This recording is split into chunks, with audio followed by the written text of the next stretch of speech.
সুপ্রিয় শ্রোতা বন্ধুরা, আসসালামু আলাইকুম। আশা করছি সবাই বেশ ভালো আছেন। আপনারা শুনছেন অলৌকিক সত্য। আজকের রাতের গল্প এসেছে ঢাকা আদাবর থেকে। পাঠিয়েছেন মোহাম্মদ মিজান। তিনি লিখেছেন এমন এক ভয়ানক অভিজ্ঞতার কথা যা নাকি ঘটেছিল তার নিজের সাথেই।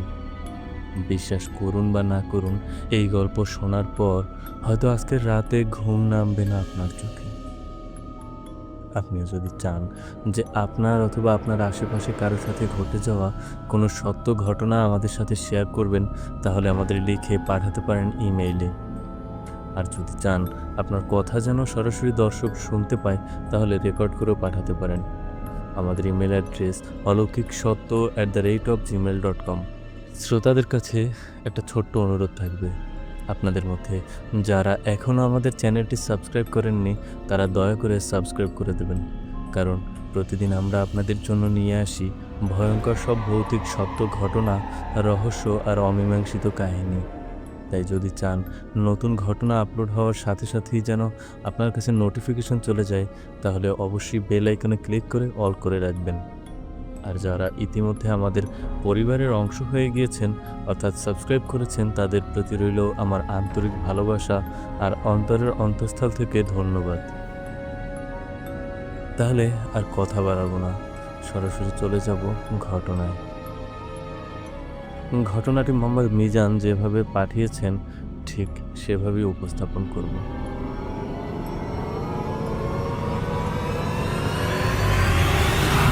আসসালামু আলাইকুম। আমার নাম মোহাম্মদ মিজান। আমার ঠিকানা ঢাকার আদাবর। আজ যে কাহিনী বলবো সেটা আমার জীবনের সত্যি অভিজ্ঞতা। বিশ্বাস করুন বা না করুন, সেই রাতের পর আমি আর আগের মতো নেই। ঘটনাটি ঘটেছিল আমার গ্রামের বাড়িতে। আমাদের গ্রাম খুলনার এক প্রত্যন্ত এলাকায়। গ্রামের পাশে বিশাল নদী বয়ে গেছে। সেই নদীর ঘাটেই ঘটেছিল অদ্ভুত সব ভয়ঙ্কর ঘটনা। লোকজন বলে রাতের পর ওখানে যাওয়া মানে মৃত্যুকে ডেকে আনা, কিন্তু আমি তখন এসব কুসংস্কার মানতাম না। তাই এক রাতে ভুল করেই আমি ঘাটে চলে যাই। সেদিন শীতের রাত ছিল, কুয়াশায় চারদিক ঢেকেছিল, আকাশে চাঁদ মেঘে ঢাকা, বাতাসে অদ্ভুত ঠান্ডা হাওয়া বইছিল। আমি বন্ধুদের সঙ্গে গল্প করতে করতে নদীর ঘাটের কাছে গেলাম। সবাই ভয় পেয়ে মাঝপথেই ফিরে গেল। আমি একাই এগিয়ে গেলাম। মনে হচ্ছিল নদী যেন আমাকে ডাকছে। ঢেউয়ের শব্দ কানে বাজছিল অদ্ভুতভাবে, যেন কান্নার মতো শোনাচ্ছিল। আমি দাঁড়িয়ে নদীর দিকে তাকিয়ে থাকলাম। হঠাৎ কানে ভেসে এলো একটা ফিসফিসানি। কেউ যেন খুব কাছে দাঁড়িয়ে বলছে, মিজান, মিজান, কেমন আছিস? বুকটা ধড়ফড় করতে লাগলো। চারপাশে তাকালাম, কিন্তু কেউ নেই। নদীর জলে ভাসছিল সাদা কাপড়ের মতো কিছু একটা। আমি চোখ কুঁচকে তাকালাম। সেটা ধীরে ধীরে তীরে ভেসে উঠল। বুকের রক্ত হিম হয়ে গেল। সেটা আসলে মানুষের লাশ, মুখটা ঢাকা, গায়ে ছেঁড়া শাড়ির টুকরো, চুল ভিজে কপালে লেপ্টে আছে। আমি চিৎকার করতে গিয়েও পারলাম না। লাশটা হঠাৎ নড়ে উঠল। হ্যাঁ, চোখ খুলল আর সরাসরি আমার দিকে তাকালো। চোখ দুটো লাল, আগুনের মতো জ্বলছে। ঠান্ডা হাওয়া যেন ছুরির মতো বুকে ঢুকছিল। আমি পিছিয়ে আসতে চাইছিলাম, কিন্তু পা যেন মাটিতে আটকে গেছে। হঠাৎ দেখলাম লাশটা উঠে বসলো। ভেজা শরীর থেকে পানি ঝরছিল। কণ্ঠ থেকে শব্দ এলো, আমার সন্তানকে ফেরত দে। বুকটা কেঁপে উঠল। হঠাৎ পেছনে কারো হাঁটার শব্দ পেলাম। ঘুরে দেখি নদীর ধারে আরো কয়েকটা ছায়া দাঁড়িয়ে আছে। সবাই ভেজা কাপড় পরে মাথা নিচু করে। ধীরে ধীরে তারা আমার দিকে এগিয়ে আসতে লাগলো। আমি চিৎকার করলাম, কে ওরা? কিন্তু শব্দটা গলায় আটকে গেল। নদীর জলে হঠাৎ ঢেউ উঠল। ঢেউয়ের ফাঁক দিয়ে দেখা গেল কয়েকটা মুখ ভেসে উঠেছে। মুখগুলো বিকৃত, চোখ নেই, শুধু ফাঁকা গর্ত। আমি কাঁপতে কাঁপতে পেছাতে লাগলাম। ঠিক তখন কানে আবার ফিসফিসানি, মিজান, চলে আয়। শব্দটা আমার মায়ের কণ্ঠের মতো। বুকটা ভেঙে গেল। মনে হলো সত্যি মা ডাকছে। আমি ভুল করেই আরো কাছে চলে গেলাম। হঠাৎ নদীর পানি ফেটে উঠল। সেখান থেকে বের হলো এক নারী। লম্বা ভেজা চুল কোমর পর্যন্ত ঝুলছে, মুখটা ঢাকা, শুধু ঠোঁট দেখা যাচ্ছে। ঠোঁট নীলচে, মৃত মানুষের মতো। সে আমার দিকে হাত বাড়ালো। হাতটা অদ্ভুত লম্বা এবং কঙ্কালসার। আমার বুক ঠান্ডা হয়ে গেল। সে ফিস ফিস করে বলল, তুই আমার ছেলে। তার কথা শুনে আমি হতভম্ব হয়ে গেলাম। না, আমি মিজান, আমি চিৎকার করে বললাম। কিন্তু সে কেঁদে উঠল। কান্নার শব্দে চারদিক কেঁপে উঠল, যেন নদী হাহাকার করছে। সেই সঙ্গে বাকিরাও চিৎকার করা শুরু করলো। আমি কান চেপে ধরলাম। চিৎকারে মাথা ফেটে যাচ্ছে মনে হয়, কিন্তু তারা থামলো না, বরং আরো কাছে আসতে লাগলো। এবার আমি দৌড় দিলাম। বাঁশঝাড় পেরিয়ে দৌড়াচ্ছি। পেছনে শোনাচ্ছে পায়ের শব্দ। কেউ আমাকে ধাওয়া করছে। মাঝে মাঝে শুনতে পাচ্ছি সেই নারীর কান্না। বুক ধক ধক করছে। শ্বাস নিতে পারছিলাম না। হঠাৎ হোঁচট খেয়ে মাটিতে পড়ে গেলাম। চোখ তুলে দেখি সামনে দাঁড়িয়ে আছে সেই নারী মূর্তি। তার ভেজা পা মাটিতে জমাট বাঁধা কাদায় ডুবে আছে। সে হাত বাড়ালো আমার দিকে। এবার আমি পুরো শক্তি দিয়ে চিৎকার করলাম, কিন্তু গ্রামের কারো ঘর থেকে আলো জ্বলল না। চারদিক যেন মৃত। নারীটা আমার গলা ধরলো। ঠান্ডা বরফের মতো হাত। নিঃশ্বাস বন্ধ হয়ে আসছিল আমার। ঠিক তখনই দূরে মন্ত্রপাঠের মতো শব্দ ভেসে এলো। আমি চোখ মেলে দেখি এক বৃদ্ধ দাঁড়িয়ে আছে। তার হাতে ধূপকাঠি, ঠোঁটে মন্ত্র। নারীটা চিৎকার করে উঠল। চারদিক অন্ধকারে ঢেকে গেল। হঠাৎ বাতাসে আগুনের ফুলকি উড়ল। সেই বৃদ্ধ হাত উঁচিয়ে চিৎকার করলেন, দূর হও অভিশপ্ত আত্মারা। চারপাশের ছায়ারা কেঁপে উঠল। নদী যেন গর্জন করে উঠল। নারীটা ছটফট করতে লাগলো। তার চোখ আগুনের মতো লাল হয়ে গেল। হঠাৎ সে ধোঁয়ার মতো মিলিয়ে গেল। চারপাশে আবার নিস্তব্ধ হয়ে গেল। চারপাশ আবার নিস্তব্ধ হয়ে গেল। আমি মাটিতে লুটিয়ে পড়লাম। শ্বাস বন্ধ হয়ে যাচ্ছিল। বৃদ্ধ দৌড়ে এসে আমাকে তুললেন।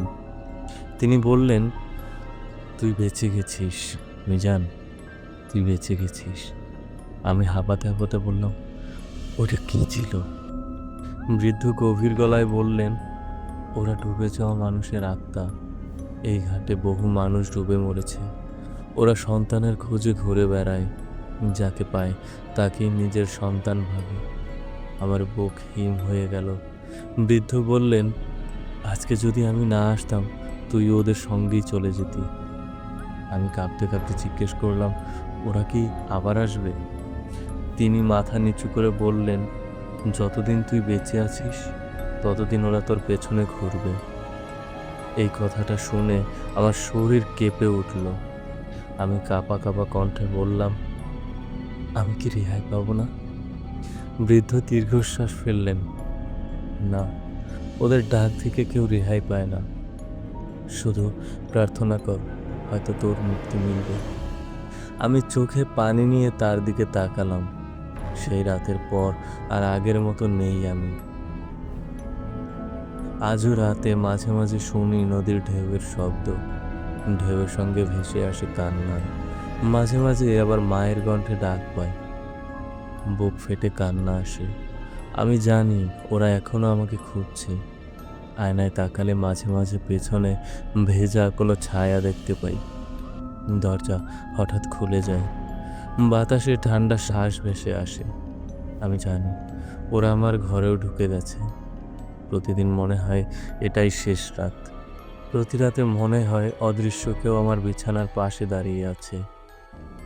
চোখ বন্ধ করলে অনুভব করি তার নিঃশ্বাস গায়ে লাগছে।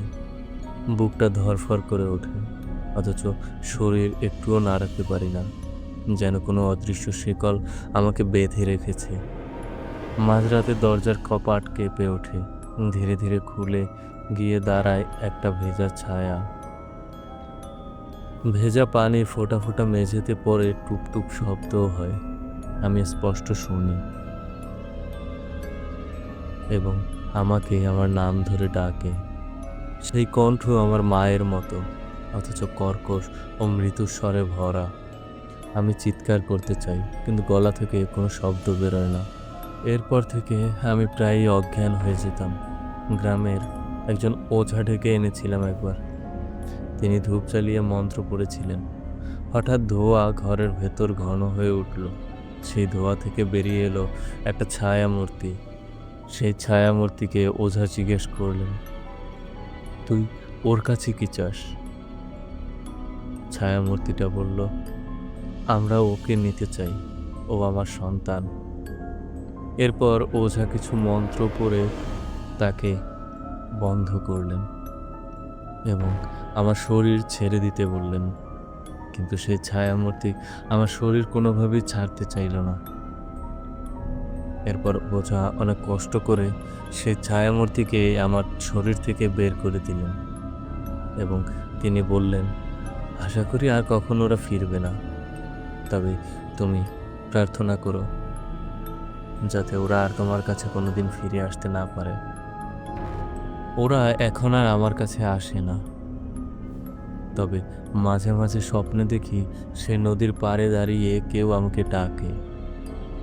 সে স্বপ্ন আমি এখনো মাঝে মাঝেই দেখি। এই ছিল আমার ঘটনা। ধন্যবাদ সবাইকে আমার ঘটনাটি শোনার জন্য। আরও ধন্যবাদ দিতে চাই অলৌকিক সত্য ইউটিউব চ্যানেলের সকল মেম্বারদের আমার গল্পটাকে বাছাই করার জন্য।